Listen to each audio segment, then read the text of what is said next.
Então, aqui no primeiro slide, a gente tem as características gerais das pteridófitas. Ele foi o segundo grupo de vegetais na escala evolutiva.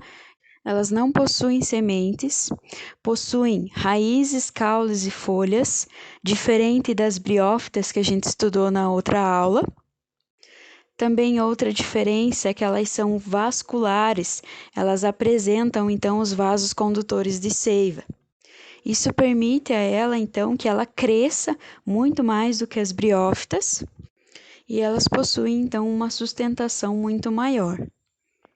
Mas uma característica, então, que é parecida com as briófitas é que ela ainda necessita de um ambiente úmido para fazer a reprodução. Então, aqui, pessoal, vocês têm a estrutura de uma pteridófita. Aqui nós temos uma samambaia. Vocês podem ver, então, a parte da folha, os folíolos, o báculo, que seriam as folhas novas, o rizoma, que seria o caule, bem diferente do que a gente conhece, no caso da samambaia, e aqui embaixo, então, as raízes. Outra parte que vocês devem conhecer, pessoal, para quem já observou uma samambaia, são aquelas bolinhas pretas que estão localizados embaixo da folha. Eles são chamados os soros, é como se fosse a sementinha, são os esporos das pteridófitas, tá? Cada uma tem uma localização diferente dos esporos, que é o que a gente vai ver nos próximos slides. Aqui, então, a gente tem uma imagem dos soros da avenca, que é um exemplo também de pteridófita, e aqui do outro lado a gente tem os soros da samambaia. Não sei se vocês tiveram já a oportunidade de observar esses soros. Então, aqui nós temos os 3 exemplos mais conhecidos das pteridófitas, que são as samambaias, que a gente já falou sobre ela, as avencas e o xaxim.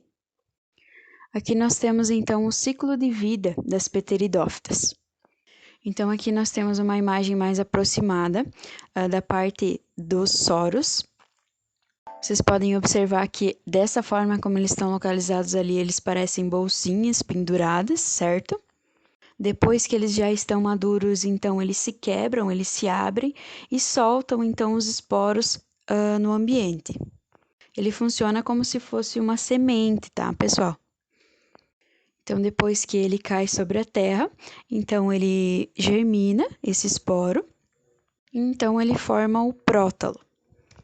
Esse prótalo, então, ele é hermafrodita, ele possui os 2 sexos, tanto a oosfera feminino quanto o anterozoides masculinos.